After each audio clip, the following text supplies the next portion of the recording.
Doctor Who had its worst overnight ratings in history last week. We were all left wondering why it had such bad results. Was it the fact that it was bank holiday weekend here in the UK? And was it the Easter holidays? Or was it just the fact that nobody really wants to watch the show anymore? Well, we're not that impressed, a lot of us, with what RTD is doing. We had the consolidation figures come out for the Robot Revolution. They got 3.57 million in consolidation, and there were people on X trying to convince themselves that that was better than part one of Battlefield. And I even had that in my replies to what I posted on X about the ratings. There is no one who would have thought that being 21st for the week, Doctor Who Robot Revolution came 21st on the Barb scoring chart, 12 counting the soaps as one show each instead of each episode separately. The soaps count them separately because it helps them moderate and understand which day is the most popular for the most impactful storyline, was a bad result at any time during the classic series. Even the raw number of 3.57 million is still better than Battlefield Part 1. To which I replied, on part one only, yes. Battlefield had no promotion. It's also up against Corrie back in that day, so I understand. Parts 2 to 4 were better in ratings than Robot Revolution, and Battlefield's average rating is approximately 3.65 million people. However, seeing as we are told we can't compare Classic Who and New Who because viewings have changed, your argument is not there. Hello and welcome back to Chat About It, Don't Shout About It. With me, Rachel, the Queen of the Woke, as crowned by one of my haters, not by myself. Before we get started, don't forget to like, share, subscribe to the channel, switch on the notification bells so that you know when I am releasing another video. Thank you to everyone who's joined me already. I'm trying to get to 2K. Can I do it? However, I cannot run this channel without you. I release content related to Doctor Who every Sunday, and then I discuss woke news topics during the week. Now, before I get started with the main bulk of this video, can I just make it perfectly clear, just because we are talking about the ratings, it doesn't mean that we are fitting in a certain narrative that we are trying to spin. It also doesn't mean that the people here and myself are haters of the show. If we disagree with what is going on with the ratings and what is happening and our opinion on those ratings for those matters. For a lot of people who watch Doctor Who or used to watch it, it has changed so much, and it is perfectly fine to disagree in a friendly way. After all, this is the premise of the channel. We chat about it, we don't shout about it, and I fully intend on keeping it that way. So, yes, the overnight ratings, they were released this morning for The Well. Now, I've got a little bit of beef to start off with, okay? I misreported this morning a figure in my short. Now, I do apologise for that. Maybe I was just a little bit hasty. But let's take a look at the beef that I've got with this particular news outlet that reported this misinformation before I actually get into the main crux of this video. Let's talk about massaging those figures, shall we? TV Zone reported the figures as 1.9 million. Let me just read you this just in the second paragraph here. Doctor Who continued on BBC One on Saturday 26th of April with The Well, which scored overnight audience of 1.9 million. The consolidated rating, which will include iPlayer devices and catch-up, will be released week commencing 5th of May, so next week. Now, I should have double-checked this, and, that's my bad. But for some reason, I just didn't, and I made an error of it. And when I make an error, I like to correct myself when I get these particular things wrong. So I went back to double check to see if the article had changed. It had not. And then I scrolled down and I saw this. Season 2 ratings so far. Episode 1 overnight 2 million. That's correct. Consolidated 3.57 million. Episode 2 overnight 1.60 million. And episode 3, overnight 1.90 million. As you can see, there is a massaging of episode 2 and episode 3, stories 2 and 3. Now, I take issue with that because Doctor Who is a very expensive show to make, and I know people go on about the fact that we don't call out the other viewing figures for like things like soap and TV game shows, and we just compare them, but Doctor Who is a very niche brand, a bit like Star Wars, a bit like Marvel. So these figures are very important to the life of the show. Soaps and game shows are way easier to produce. They do not cost as much money as something like Doctor Who. So if Doctor Who is not getting the viewing figures, then it's not going to be renewed. And if it's not going to be renewed, or if it is going to be renewed, it will be renewed on a much lower budget. So by massaging those figures, you're only doing the fans very much a big disservice. Now let's take a look at what the real figures were. So there you have it, 1.86 million in the overnight viewings. So that's inclusive of the people who returned from their Easter holidays to watch terrestrial viewing, and it is also inclusive of people who were specifically watching that night for Rose Ayling-Ellis. This does not include pre-transmission. These are not the best viewing figures, and yes, it is a bump, but it's not a big bump. It hasn't gone back up to where it was. Now, I really would love to give you the 5-minute breakdowns, but I've not been sent any 5-minute breakdowns since before Lux. And the reason why is I was told that the 5-minute breakdowns for Lux and this one have not been released by the BBC, by the person who it is who gets them. So that means they are hiding something. If they've got nothing to hide, they would have published those 5-minute breakdowns. If these figures were really high, then they would have been singing it from the rooftops, guaranteed. However, I must remember to cover this. Let's have a look at what the Radio Times has to say. They, of course, are naturally a shill website. Doctor Who overnight ratings confirmed, figures bounce back with The Well. Season 15 returned to BBC One with episode 3 titled The Well on Saturday.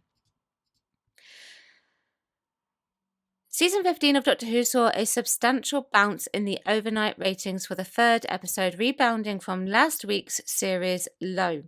They can't even deny that it was a low. The new episode, titled The Well, took fans on another adventure as the Doctor and Belinda landed on a planet in the far future and soon encountered a terrifying creature from the David Tennant Doctor Who era. The Well aired on BBC One at 6:50 p.m. on Saturday 26th of April and received an overnight rating of 1.9 million viewers. That's a huge bump from last week's episode, Lux, which only drew 1.58 million viewers, making the lowest overnight viewership ratings in the show's history. In total, The Well was only the 4th most watched programme of the day, behind ITV's Britain's Got Talent and the 1% Club, and the 2nd most watched on BBC One. It's not that big of a bump though, really, is it? But Radio Times, we know, will try and sell absolutely anything in order to get Doctor Who up and running again. They are the sole defenders of the BBC, after all. We also know some other news outlets that do the same. However, it seems to be getting to the point where they can't even do that anymore. I've got a couple of articles from the Metro, one from last week and one from just the other day. And whilst some of the information in the articles has some defence, they really just could not deny the facts. Let me show you what I mean by that. So this is the one from last week. Doctor Who's greatest episode in years prove it's broken beyond repair. I'm a massive Doctor Who fan, so it brings me no pleasure to write what I'm about to write. And I tell you something, I'm a massive Doctor Who fan as well, and it brings me no pleasure in saying what I have to say. Since 2005, I've travelled with the titular Time Lord to alien worlds and the distant planet, meeting incredible people, and watched in order as they did the impossible. Sorry, watched in wonder as they did the impossible. So it's with a heavy heart, I've only got the one, that I admit that I think the show's broken. And sadly, I can't see even how even regeneration can fix what's wrong. Just look at the abysmal ratings for Doctor Who's latest episode, Lux. A rather paltry, in TV terms, 1.58 million viewers tuned in to watch the Doctor battle the new villain Mr. Ring-a-Ding on Saturday night, despite the episode receiving rave reviews from critics. Well, were I the diagnosing physician, I'd say there were two main issues with the show. Firstly, let's address the jejune in the room. The show isn't as good as it was. By the way, this is not the whole article. Yes, I know I just wrote that Lux is one of the best episodes in years, but the emphasis should be on the latter part of that phrase, in years. Ever since Peter Capaldi's Doctor popped his clogs, the show has struggled with weak stories and poor payoffs that have let down brilliant actors. For the most part, Jodie Whittaker's series was defined by poor characterization, boring villains, and attempts to fix plot holes nobody cared about. Ncuti's tenure, meanwhile, has been marred by convoluted stories about space god, weak resolutions, and genuinely terrible episodes like the loathsome Space Babies. I lay a lot of the blame for the general antipathy towards Ncuti's run at the feet of whoever thought making Space Babies the first episode was a good idea. I agree with that. It was a rubbish story with a gross but forgettable baddie and ropey CGI. You see what I mean? Looks like it doesn't seem to be salvageable, does it? By the way, these articles are all linked below should you wish to read the entire article. Now, let's have a look at the other one. Doctor Who's shocking new episode could have been stellar without this major mistake. See, it's very interesting. Very interesting indeed. The BBC Sci-Fi series' newest episode is a surprise follow-up to the beloved David Tennant adventure, Midnight, but it just misses the mark. There's plenty to love about this episode, but I couldn't help but feel that, given how popular the original David Tennant adventure was, this should have been a two-parter, allowing the mystery of what planet they had arrived on to last longer and giving the viewers more time to connect with the troopers so their deaths would feel like a real tragedy could have set this apart as a truly excellent two-parter. Unfortunately, the biggest loss in the Disney Plus era of Doctor Who has been mid-season two-parters, and nowhere is that keener than here. The shortened season length has been a huge blow to nurturing the bond between the audience and characters, meaning we don't even get to spend a good amount of time on one adventure, not even when it's clearly needed. Now, strangely enough, shock horror, I agree with this person. This person is correct. This could have benefited so much from a two-parter, and it's not the first time I've heard that. A lot of people who are not so far left-wing, like this particular news outlet, have also said the same thing. So that is very telling when your shills and your sole defenders are at the point where they can't really agree with it anymore. And that's kind of sad, actually. Now, just before we get into any of the Disney Plus stuff and any of the reviews that I asked you for with the well, let's just talk about the consolidation figures for the Robot Revolution. They were released. Let's just talk about this tile I have on the screen right here. So, the Robot Revolution received 3.57 million in its consolidation. There is no audience share that has been released for this, so I don't know where that is. And the audience share, actually, just whilst I've got it on the screen, for Lux was 13.4% of the night, and The Well was 15.3% of the night.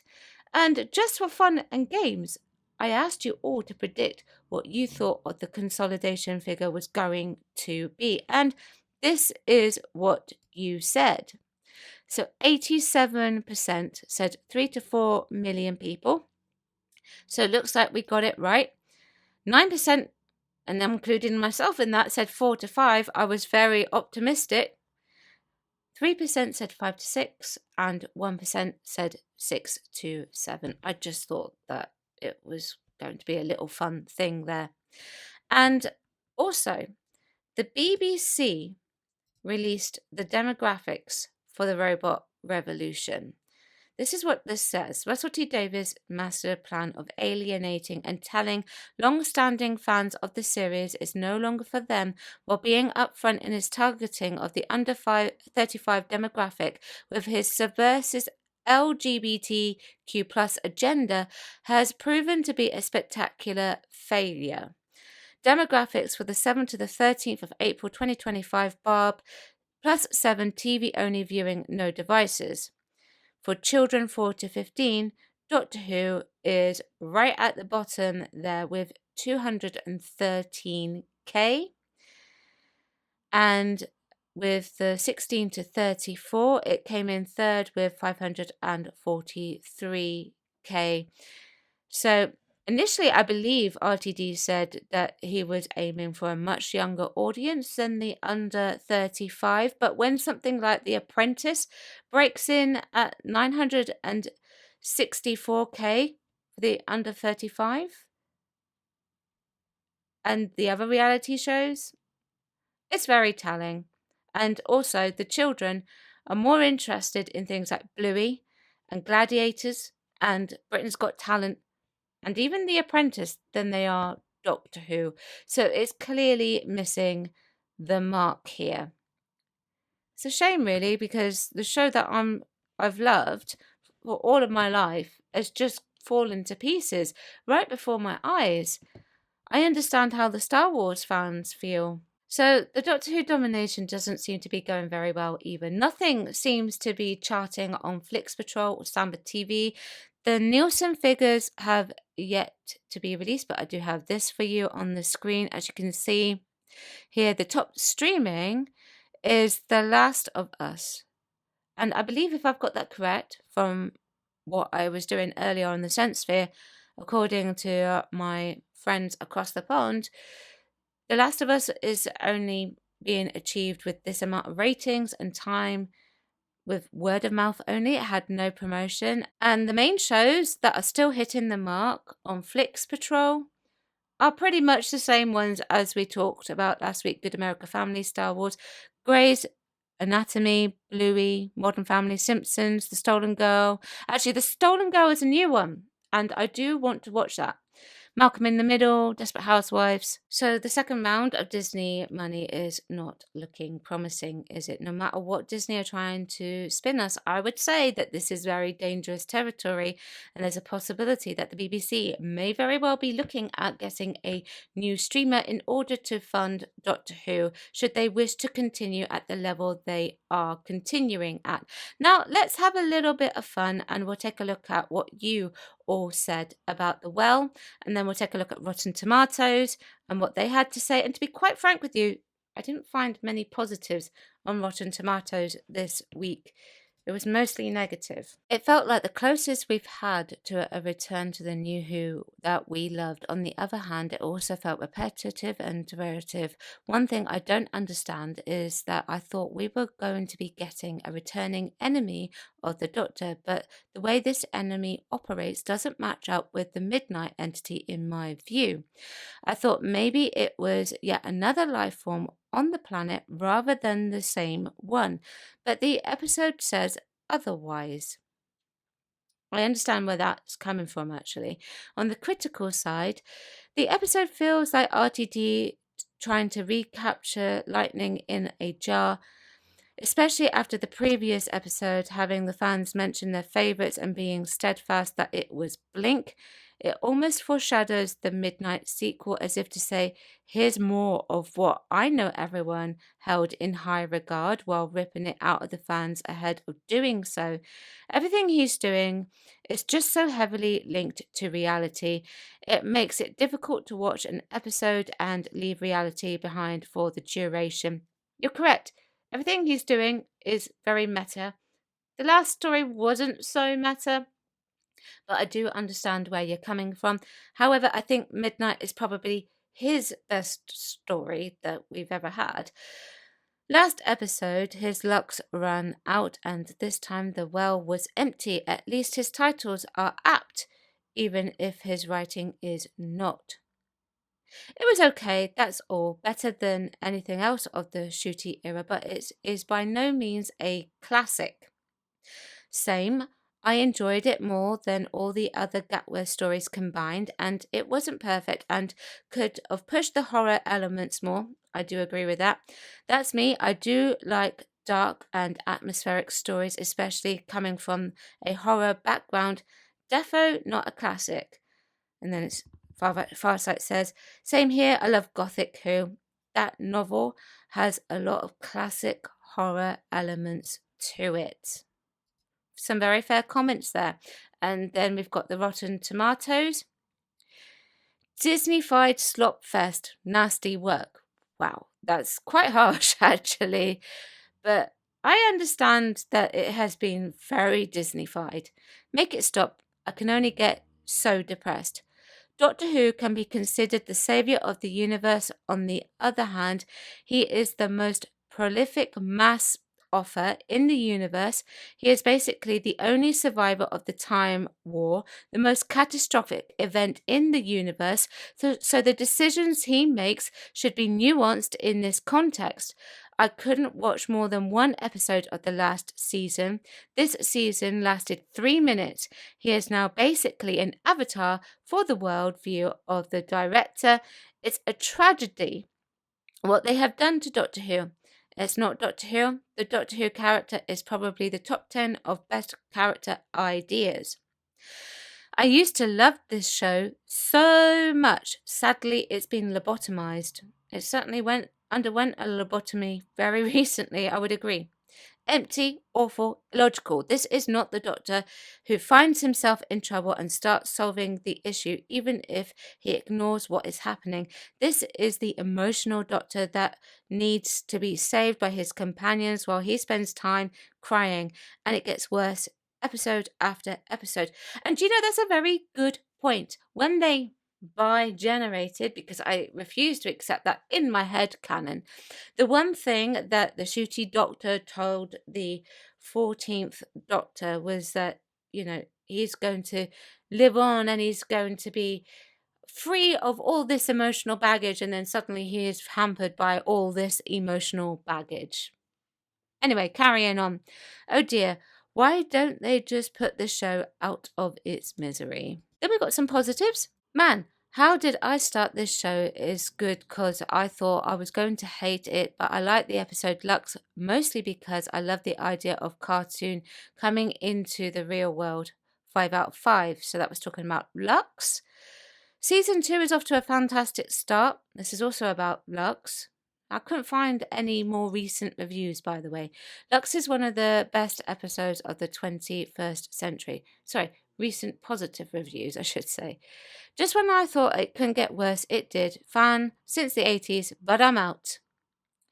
This season feels like a great return to form for Doctor Who. Belinda Chandra is probably the best companion we've had since the Moffat era. I highly disagree.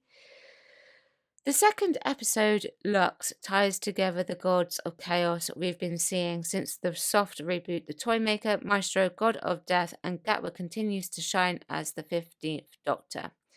And then the last one says, I swear to God, I'm loving second season. So, there you have it. Oh my goodness. What do you think? I really do think that Doctor Who needs to be looking at pushing the 5 million plus mark in order to even be considered for Disney Plus funding at this rate, and even a recommission on the BBC alone at a lower produced monetized fee. It does look very bleak though. Let me know what you think. Chat about it, don't shout about it. Like, share, subscribe to the channel, switch on the notification bell so you know I am releasing another video. By the way, sorry if I didn't see myself in this particular video. I just wasn't feeling 100%, but I had to deliver this video for you. I just had to. Thank you very much for watching, and I will see you tomorrow at 4 p.m. with another video. Bye bye.